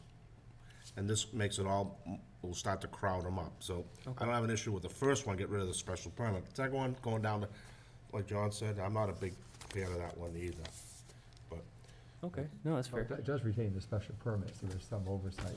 if there's oversight, but but they can't, you can't really deny a special permit, that's the bigger thing. You agree, Pat? Yes. Yeah, it's, they just condition it, if I walk in there, I can get it. Now let's try to make it dense, but that's, you want our opinions. On the second one, three-family, you wanna do the same thing again, because Same you're in the thought. general residence and allowed, which makes sense. But you're trying to do it. Yeah, this is my comment to you. I know what you wanna do, but Yep. it says, a three-family detached on a lot. So if I filled in this one, and my lot's 31,000, you'd say I can't do it. Oh, yeah, because it's. Because over it should say up to. You know what I mean? Yep, Does that make sense what I'm saying? yeah, that should be changed. Yeah, it's like, oh, you can't go there. If I wanna do a three-family on a 60,000, it's, well, I know, it just, if you just look, that's my comment on that, but Nope, yep. I'm holding the same thing. The same thing John said and I said on the, that's where I stand on that one, Okay. on the special permit. Phil? Yeah, I'm in favor of it as it's written. I mean, I think eastern Massachusetts has a huge housing shortage. You know, all of the studies we're getting at the state level, the different regional housing organizations tell us that we need to address housing. Walpole residents will be seeing it as well as family members try to buy a house or try to buy an apartment in Walpole. So I think this is not an unreasonable way to encourage more housing and still have some oversight. The only, I will say my own opinion is the only unreasonableness is all the burdens being put on the GR district. So the rest of the district I don't agree. have anything. And that might be rural. that might be more discussion to address that. We should change rural to GR. Yeah. There'll be about 40 people run down here in a minute. All right, next one is, oh. I think this is the last one, isn't it? Oh, the in-law This one and suites, then the okay. in-law. Yep. All right. I'll tell you right off the bat, I'm a no. I Okay. agree. I could benefit from this, and I could go out tomorrow, start buying houses up and plop at 2,500 square feet. I did some math, I did a couple. There's one house in East Walpole, I know where it's a nice house, 1.76 acres. They could put 18 units on that one house lot. Wow. Yeah, 2,500, doesn't take much long to jump up, does it? So if you had an acre lot with 40,000, you could put an additional 4, right? 25, 25, 25, with what you already have. Yep. To me, this is like the housing partnership we wanted to do before. We're gonna, and all the burden goes on the GR. So, 20, Leave I'm it not, as. not even not carrying the water, I won't even show up for this one. No, I'm opposed to Okay. this one too. I think it's just trying to, it could destroy neighborhoods. Just because you're in GR doesn't mean you're not in a neighborhood. And I think it's trying to urbanize the town. It gives the opportunity to urbanize the town. And I think we'd lose Walpole completely. I like our little zones and the different neighborhood types and all of that, and I think that's what gives Walpole the charm. And I think this would just destroy that. So I'm opposed to this. If you had an area that was kind of cordoned off, maybe you might do it like Medfield did up at the state hospital, right? Yeah. That's their little thing. But all over town within the GR, boom, boom, boom, boom, boom. I mean, you take, looks like single-family neighborhoods, the next thing you know, the guy's got an acre and a half, and he's gonna put 10 units, and guess what? Bye, he's leaving, and his neighbors are stuck with that. You just kill, this will just kill it. It's not like Norwood, like, say down the flats where everything's, you know, you wouldn't kinda notice it. Just think going up Common Street, GR, right? No, yeah, these are all good points. I gotta bring it forward to ask, though. I know so, one house yeah. in particular, I won't say the name, but I know they got 4 acres. Don't, I already know, don't worry. And guess what happens, Patrick? 4 acres, boom. Yep, You're putting, unbelievable, so. yep. And what would happen is the people, if I was him, I'd sell it and retire. So I mean, that's kind of what I think I'm not in favor. And Kate said, John, I didn't, John, Phil? Yeah, so maybe we need to look at this more, because I don't think the intent of this is to have 10 houses, built in the wrong place. But I also want to speak about the GR issue, so I do think we need to, as we make changes, look to how we, more equitable, how we open up housing in all the districts, so, that I think is further discussion. Well, Phil, you keep talking about housing crisis and all this, and I'm not gonna get into politics of Yeah. it, but go look at what was published today, your new, assessment for your house. And you're gonna go, that's, people's went anywhere from 60 to 100 grand. I mean, the house value. Assessment, yeah. Yeah. Yeah. That is a killer. That's gonna exceed your mortgage pretty soon. So everybody talks about, But isn't that being driven by the market? That there's a shortage of houses, so yeah, but what the town's doing is they're increasing your tax rate or your value by 15%. So they're getting an extra 15% on top of what they already have, which they don't need. To me, I thought they should always, if you went up to here, you only need that much more. Now this is zooming by. But when everybody talks about affordable, and they always put it back on the developers, my opinion is, they never say, okay, we won't charge you building permit fees. We won't charge you for any site plan fees. We won't charge you for these outrageous hookup fees. The towns never come back. They just want theirs, and they want the public to do to take it on the chin, so. But just take a look at yours. I don't know if you did or not. I have not. No, but Because someone told me today, and I went on, I go, Yeah. But I think the real problem with the housing crisis is that we don't have enough housing stock in eastern Massachusetts, so the market drives the values up high, and there's been a lot of studies showing what the shortage in housing, and particularly in Massachusetts, is our building has not kept up with our population, so. The only thing I guess I'll say on this, it's good feedback. I want to hear the board's feedback on this. If this is something that's excessive, read you loud and clear. But, Mr. Chairman, you do bring up a good point about what Medfield did, in terms of looking at, I guess, an overlay, or looking at a specific location. And not to get too down a different path, because I know you have other things going on tonight, the MBTA zoning is one of those possibilities where there's a lot of options available. if you propose that at town meeting, I wouldn't stand anywhere near you. Oh, this? No, I won't do that. No, No, there'd be torches, and you'd be carried out, and, I don't want that. because everybody at town meeting would be affected by it. Yep.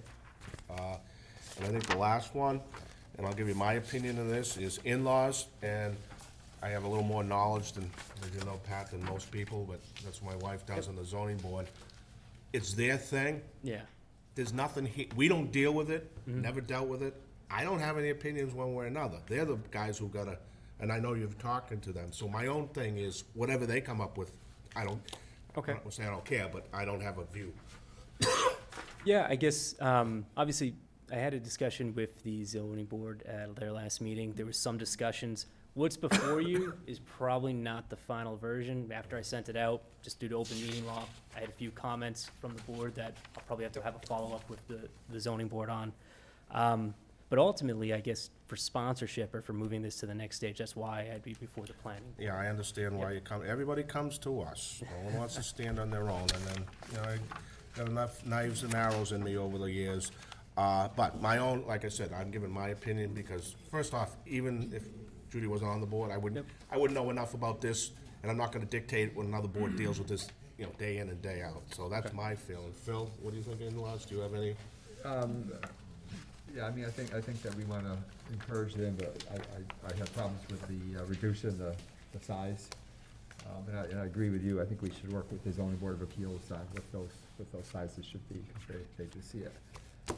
Yeah, if you wanna come back when you got the final, what they say and the Yeah. recommendations, Phil just made his point, why they reducing it. I don't know, but maybe they can Okay. an explanation. Kate?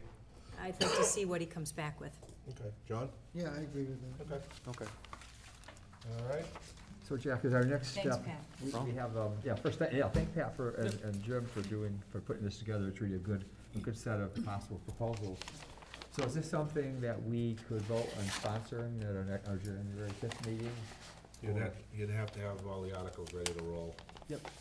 I can do that for the next meeting in January, based upon the comments Yeah, we tonight. could then, and members could send comments to Pat in the meantime, if you have more Yeah, comments. and just so you understand, that whether you vote, you can either vote to put it on or put it off, that doesn't mean you support it.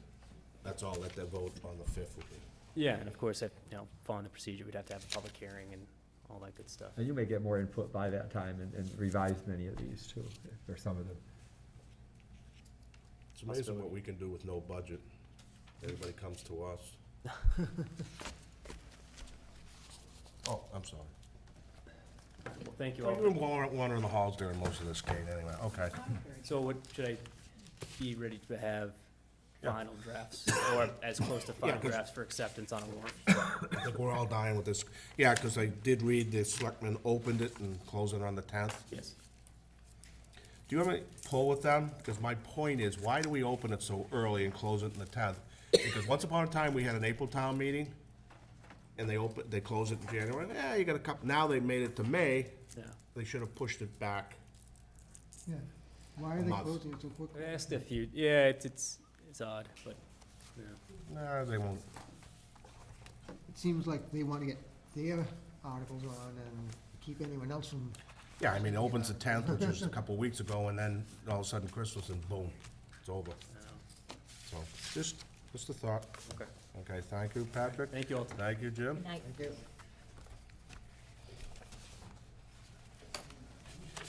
Okay, now, with the hour being, we do have a preliminary plan for Darwin Estates, and there's been a lot of stuff going on, and I'd like to, the people present and everybody, I just wanna give some background to it. We have a preliminary plan, and I'm gonna explain the processes. The preliminary plan is a plan that's allowed by Mass General Law that allows the applicant to present a plan not fully developed. It has certain criterias and brings it in front of the board. The board can say, we like it, we don't, da-da, da-da, da-da, and then a vote is taken. But the vote doesn't carry any weight, meaning that they could, if you voted for it, doesn't mean you're gonna vote for it in the final stage. But if you vote against it, doesn't mean it goes down, okay? And this is what we almost call a discussion plan. It's not a public hearing, but the chair can deem who wants to talk. Okay, so that's what the preliminary plan is, according to Mass General Law. We also have something called waivers, and all planning boards have waivers in their own rules and regs. Mass General Law allows the planning board to grant a waiver or waivers, but in order to grant a waiver, it must be demonstrated that the plan can be built without waivers. So you can't waive something you can't do. That's the whole point of waivers. So you'd have to produce a plan that says, yes, this meets all the criterias of the board and the rules and regs. And if you can't meet that without doing it, then it's not a plan. The next item is regarding 750-foot dead ends. In our rules and regs, we have a, what do you call it? A clause that we don't go over the 750-foot dead end.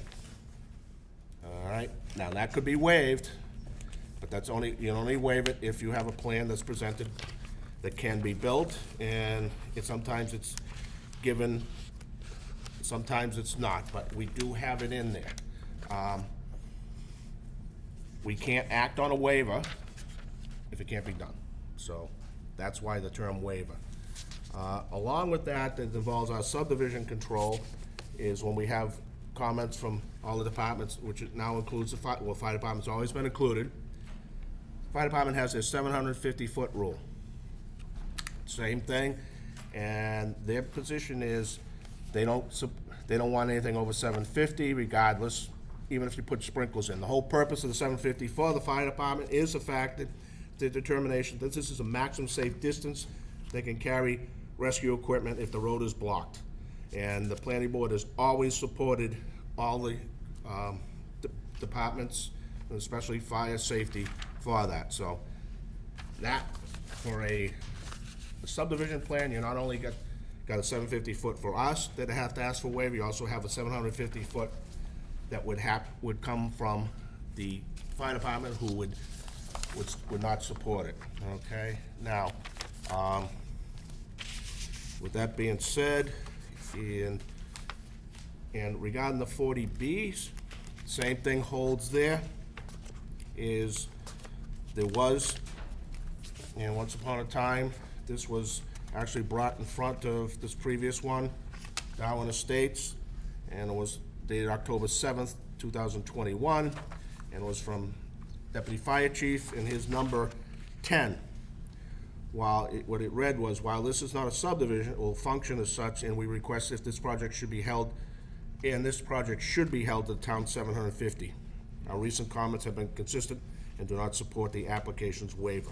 So, with that being said, they're saying the same thing. They hold 750, whether it's a 40B, a site plan, or a subdivision. So that's how we end up with the 750 feet, and that's how we end up making our rulings. And with that being said, I just wanted to get that out, because as we all know here, a lot of stuff has gone back and forth, okay? Now, John, I understand you have a plan in front of us. We do, Mr. Chairman. Now, the question I'll have is, I'm just gonna cut to the chase. Are you beyond the 750? We have to be beyond 750 because the roadway is already Are you beyond 850. what's already there? Yes. Okay, so we have a waived plan that can't be built without it. Yeah, we listed the potential waivers. I understand the potential waivers. Can you produce a plan that's a non-waived plan? Not that I know of, no. Okay, so then shouldn't even be before us. Oh, okay. But it is before you. No, it's not before us, John. I could draw up a plan like this, and it may not be correct. It's not properly before us. We do have, we can go back to, I think you did, I know that's why you're here, is that we had a decision that this was in November 2005. It was turned down because it went over. Right, I think you were the engineer. You've been the engineer the whole time, right? Did you do the original? No, no. I think that was Christie, what was the name of that No, it wasn't Steve company? Christie, I don't think. So you didn't work with, well, Cabela's. it was the Dickey Cabela's. Juice. Well, save it, I think. Okay. that- No, this is the only time I've worked on this parcel of land.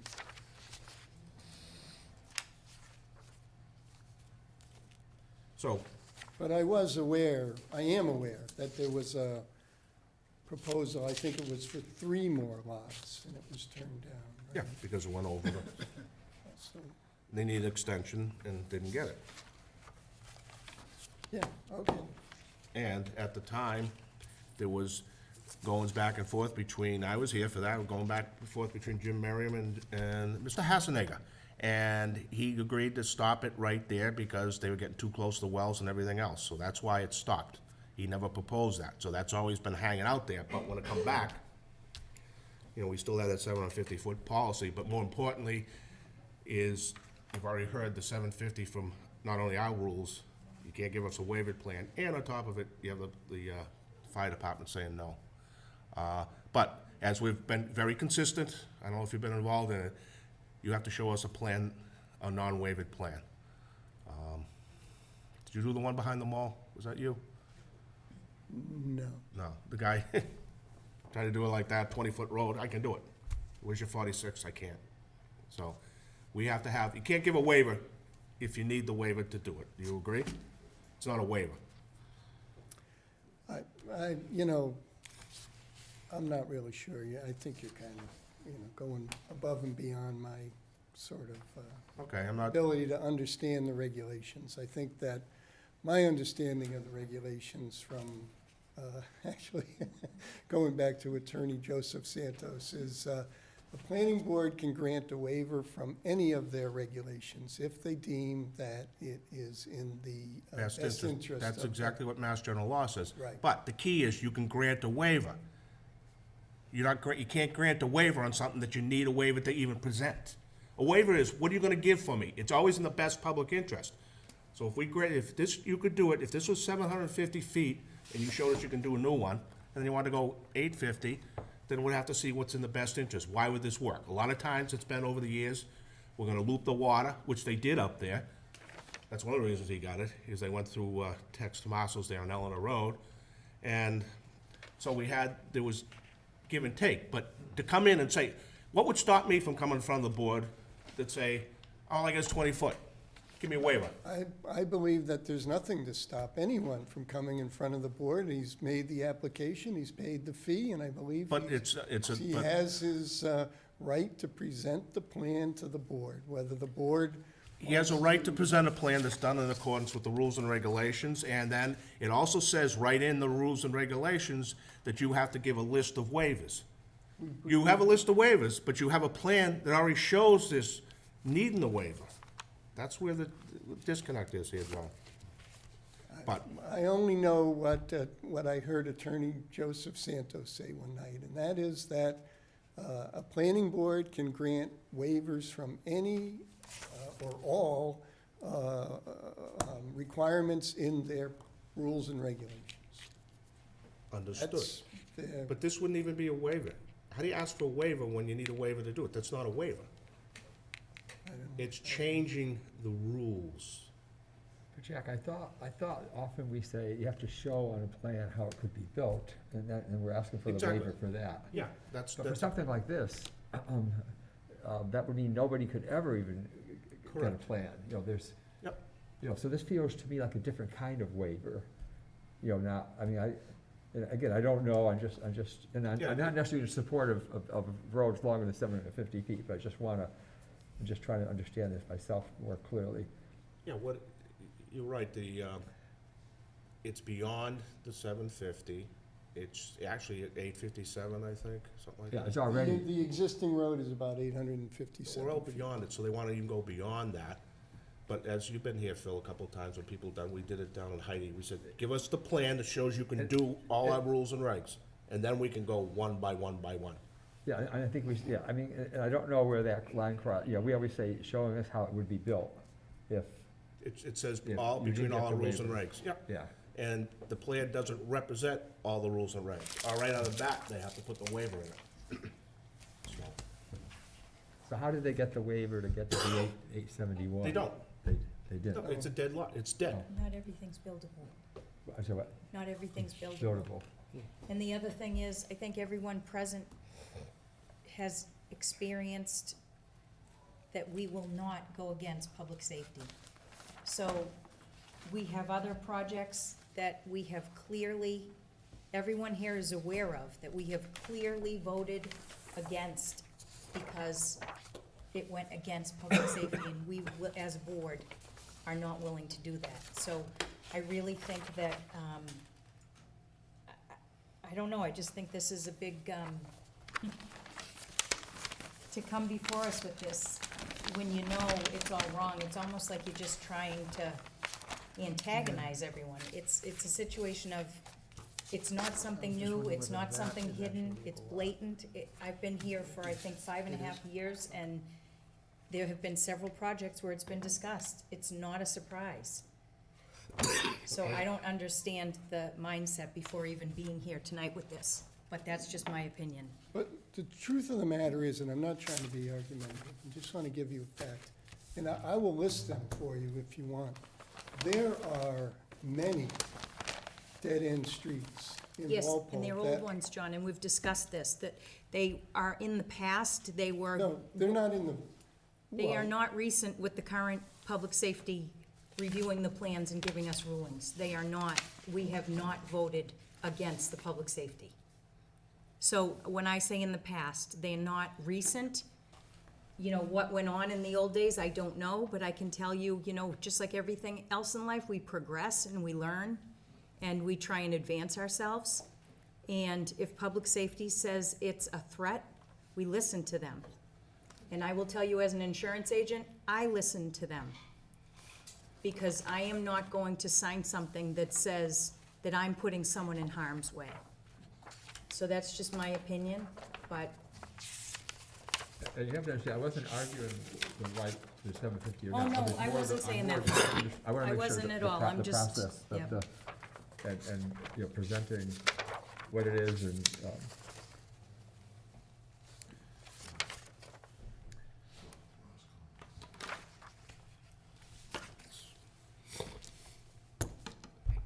John, I'll ask you again, not being a wise guy, just for the record, do you have a plan that shows a non-waivers? No, it's impossible. Okay, so we have land that We can't be already have developed. a roadway that exceeds your limit. We already turned this down.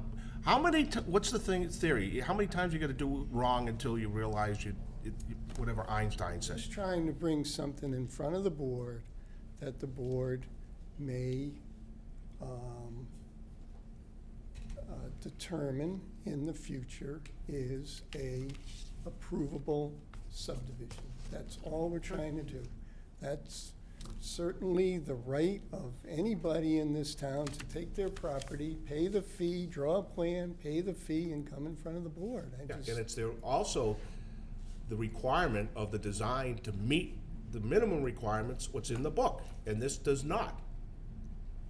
As I said, Mr. Chairman, and I'm not an attorney, but there was an attorney here who was very respected in this town, who, when I was the town engineer, said that the planning board can waive any and all of their regulations.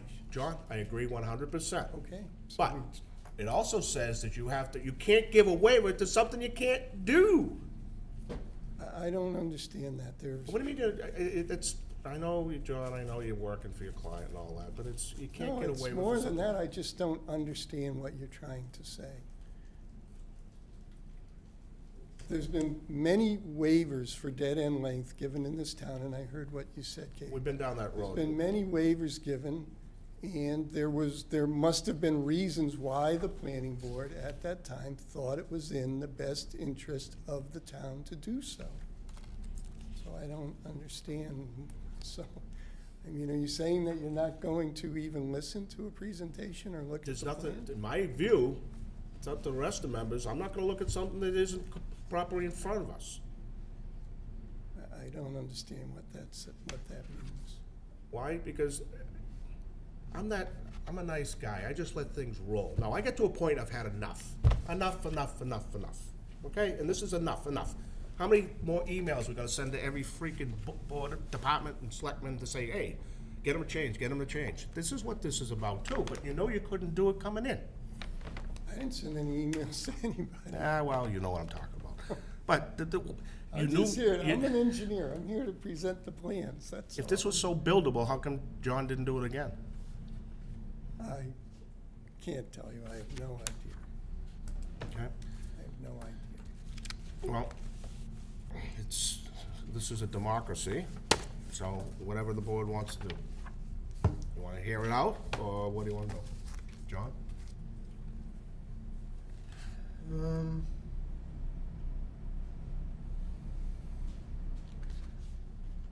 I gotta say, I agree on the idea that if you can't show you can do it, with the bylaws, with a waiver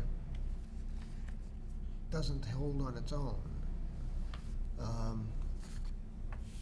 I feel, the feeling is that the plan as drawn up won't meet our requirements. So while we could let him speak, we're basically wasting his time, taking up time he could use elsewise. Kate? I think it's a waste of time, based on what we have in front of us, but if he wants to give a summary, I mean, have at it. Phil? You know, I don't mind listening to, again, I don't know, I'm not sure this is gonna be a long presentation or not, because it does come down to a couple of issues, I think, that like the 750-foot dead end. But I do think, I mean, to understand the waiver thing, there must be some kinds of waivers. If you couldn't, how would you ever grant a waiver then if you could never show on a piece of paper you can do it? In other words, you can do the road down there, but so you can physically do it, but you're showing that, well, if you did it, you'd be exceeding the 750 feet. So that's my only point on the whole waiver thing. So, you know, this is a project that's been here before, I know, long before me, and, you know, certainly there's a lot of questions about that, what's different about it, and why would we think anything different would come out of it, but that would be the discussion, so. Okay. You know, I did an analogy at home on this. This is like your son coming up, you told him to mow the lawn, and he comes in and says, Dad, do I have to mow the rest of the lawn? And you look out, you didn't mow any of it. He wanted a waiver not to mow the rest of the lawn. Well, you gotta do the first part before you get that, and that's what we're faced with here. The other thing is, we all know, John, whether we vote yes, no, or nothing, it doesn't matter.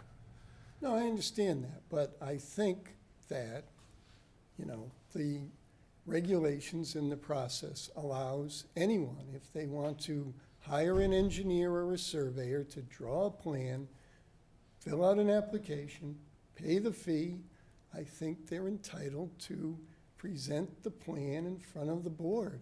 Okay. If the board says, you know, John, you're absolutely out of your mind, we don't know why you're here, I think you say that at the end, not at the beginning, but. I No, don't because wanna tell you how to I'm sitting behave. here for over 30 years, John, I get tired of this stuff keep coming back like this. Enough's enough. I don't need I volunteer, I don't need to sit here and waste my time knowing the end of it. I'm one of those, cut to the chase, done. I don't need the little dance, because you can't do it like that, okay? It's like, why don't we just get to it? But, that's my feeling. Only one of four. I'm, you know, it's kind of like I heard the gun go off, so let's go electrocute, you know, let's go put this guy in the chair. I mean, you should at least, you know, sort of look at, you know, what's, You want us to look at something that you can't build. That's what it comes down to. okay, I don't want to say it Well, a they fourth could build it time, if we but, get granted. No, we can't grant a waiver on something that he can't build without a waiver. That's the whole premise here. I don't think I'm sure about that, Jeff. Oh, no, I'm I'm not- sure. Believe, Otherwise, it wouldn't make, I mean. how do you grant a waiver, Phil, on something that you can't? Why do we make these guys Well, go you off? can't, because you could build it. You No, can build the road. physically you build can, the- Phil. No, I'm talking about engineering-wise, or what do you call it, wise, design-wise. It can't happen. But they could design it. All right, I We- think we're spinning in circles, why don't we let him Yeah, go? let's just- Let him Like, speak and different let's pieces. move We forward. always say you have to Yeah. show that it's built, that it's, you could, it's not that it's buildable, that if it was the built, purpose of getting more than Okay. that, that's just a letter from Jim Johnson. You believe it? Yeah. So, Yeah, okay, then I've had sense then. This is 2020. okay, so you. But guess what else happened since that time? The 40B was turned down on Darwin because of 750 feet by the fire department, so. Oh, it wasn't turned down, okay, then it's in there, but you can't build it because you can't go beyond the 750 per the fire department. So, you know, this is called beat the board up until everybody says uncle. It's usually the other way with me. The other ones are gonna say uncle, all right? I'm done with this. You guys wanna do it? I'm gonna go to the bathroom before our last one. Okay? Okay. So here's our project site here. Two assessor parcel numbers here. It's at the end of Darwin Lane, Washington Street's here, Eleanor Street's here, Common Street's back here.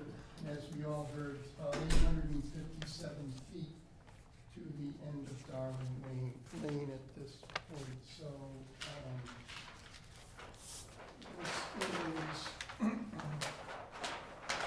this is our existing conditions at the end of Darwin Lane. This is the property here. This property is dropping from about elevation 234 down to 200, so it's about a 34-foot drop down to the very bottom of this property here.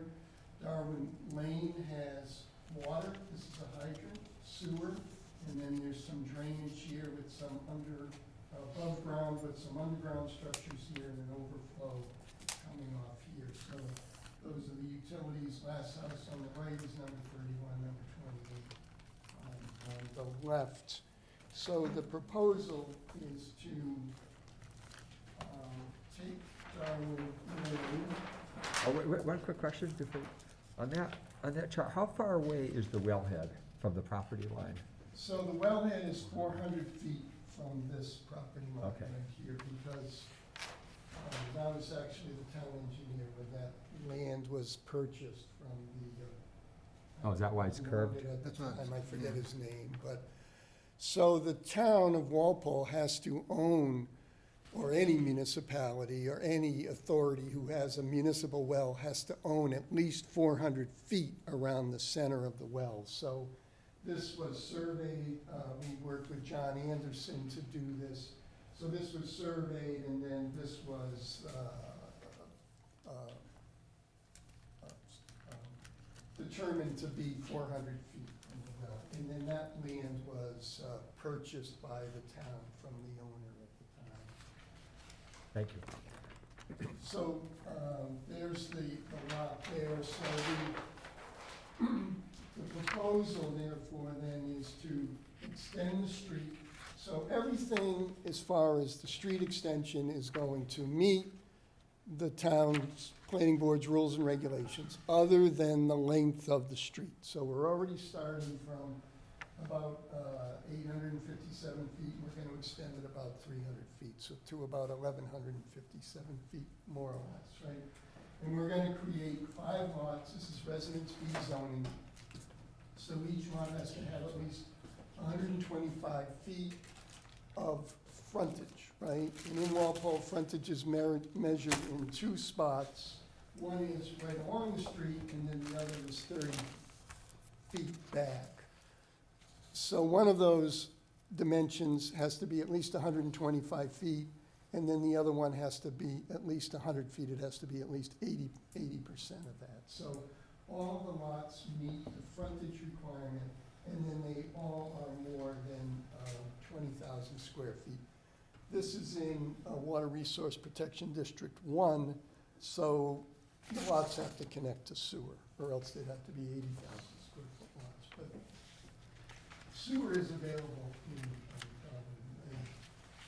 in so this is what we think the roadway would look like, the grading along the road and the utilities.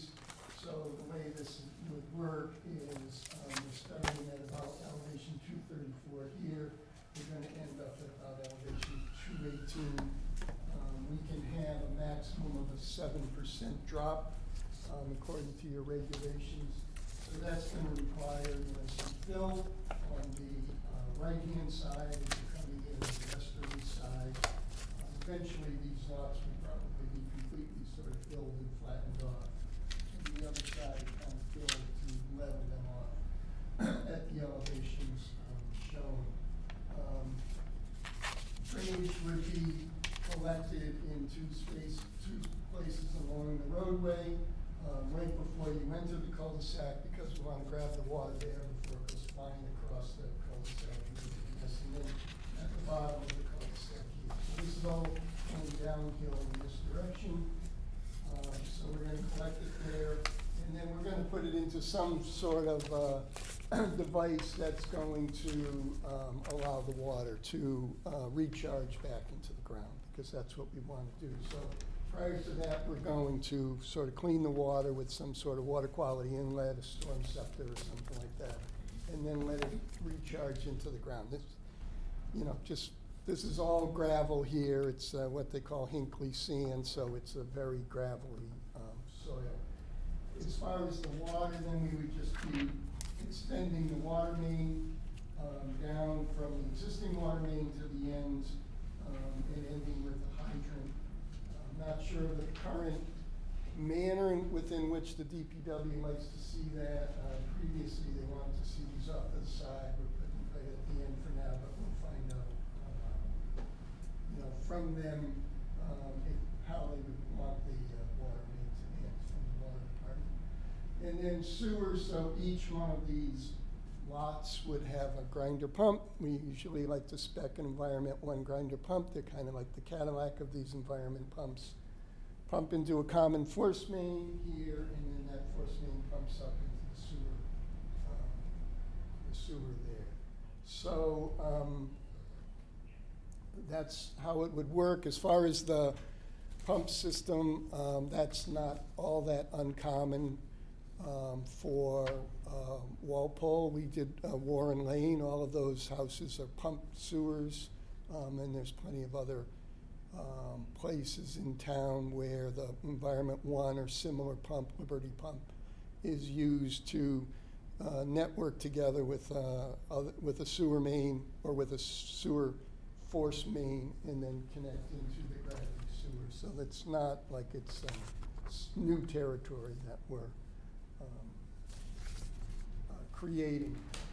So, you know, just sort of give you kind of a color view so you can see what it would look like. But we would take Darwin Lane, you know, and extend it, probably propose to abandon the cul-de-sac at this location.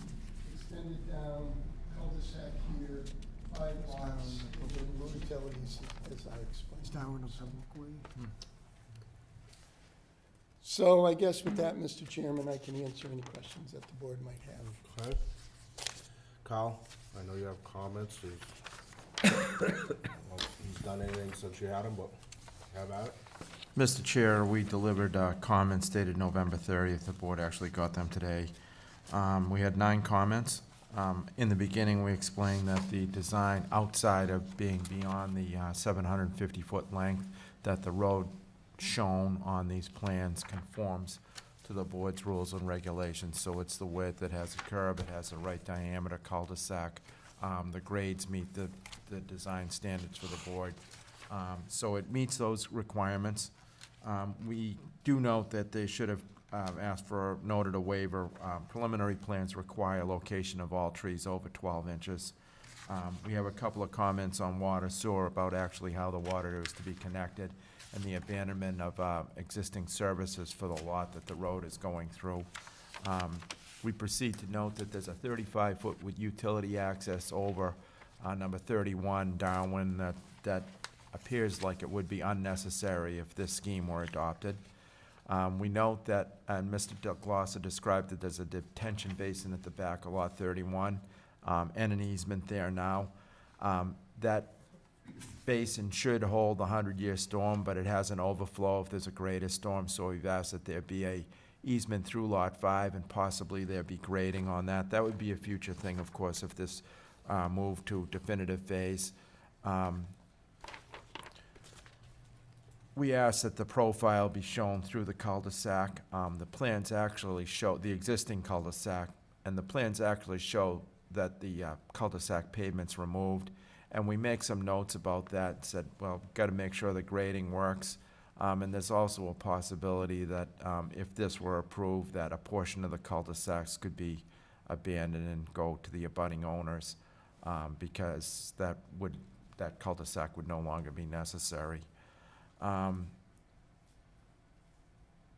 then we note that if the proposal moves forward to definitive phase, that it really should come as an 81W modification of the original subdivision, because you're changing the original subdivision. And then we do make the board aware, and as evidently we're well aware, that this is the existing road is 857 feet, and the proposed road would be 1159, and that there was a waiver granted in the original approval for where the road is right now. That's it. That's it? Okay. Kate, you have any questions, comments, what's been presented? Me? Hmm. Do we have anything from public safety? No, this is preliminary. Yep, okay. No, I've said my piece. But there's something from the fire department, right? No, I didn't see it. Yeah, oh, this is, oh, I see. That's the October last one, 20 that's the one from the, Oh, I see, that's the 42. okay, got it, I'm sorry, got it, yep, sorry, okay. so you all set, Phil? I just want to make a couple comments. Okay, go ahead. Yeah, so, knowing the 750-foot limit for a dead end, is there other things that you have thought about doing, like not having as many houses? I mean, at worst case, if you had one house, then you'd just be at the end of the street, or two houses or something, so I just wanted to throw that out there. That would be another way to build on the lot and not exceed, run into the 750-foot problem. They actually can build one. It's one buildable. They have a buildable lot, Phil. Right, okay, yeah, but I just, So they, There is one buildable so, lot. yeah, we just don't want one, we want everything. yeah, but I just throwing that out there, that's Yep. And I guess I would invite, how would you respond to the 750-foot, safety, the dead end limit? Other mitigations that Well, yeah, I mean, we haven't gotten to that point, but certainly we would meet with, police, fire, DPW, town engineer, anyone who's going to have concerns and comments regarding that. And then we would try to address their comments before bringing it back in front of the board. So, we're just, and clearly, that's what we would be looking for if you were gonna go forward. All right. I just went through some of the emails. I don't know if I got them all, but I'll just paraphrase here. The Corsos on Darwin, they were opposed to this. Regan, who lives over in Eleanor, she didn't have a problem with the 5, but she's not a butter, she said. The Moores on Darwin said no, and I can't pronounce that, Velach? Yeah, okay. You said no to the 5. Okay. So that's what we got from the locals. And typically, it's not a public hearing, but since there's been so much going on and so much, if any one of you would like to speak from the audience? I'd like a question. Oh, I'm sorry, I missed you, John. Are there any wetlands on the property? no. No? Okay. It's just low, but it's not wetlands. Okay. Thanks. That's about it. Yeah, it's sort of a thick layer of gravel. Second question for you, to the town engineer. Does the cul-de-sac need to be level? Can it be sloped? Is there requirements on that? I'm not aware of any requirement, it just needs to conform to the roadway slopes. Okay. So I if didn't you know go if to Echo, like a road where roads meet, there has to be level or something. I didn't know if that There is also not a occurred. requirement for that on cul-de-sacs. Okay, thank you. so if you go to Echo Estates, over by the old Bernardi's, they just finished it, and drive in there, you'll sort of see what the end of this would look like. Okay, thank you. Just give you a good visual of what it would look like. Okay. Anybody want to speak? Sure.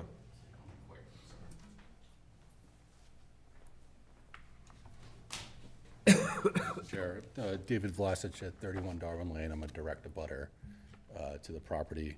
I'll just reiterate some of the comments that I made in our letter, which is kind of short-lived. Strongly opposed to something of this density. I just recommend that, and Jack, you had mentioned, you referred to the fire department, their comments in the past, our comments as of recent 2021, I believe. Yep. And hopefully they'll give you some additional comments regarding the safety and emergency access in that area, which is actually somewhat of a problem right now. So, from a public safety standpoint, this just doesn't work. So, that's about it. Thank you very much. Okay. Appreciate it.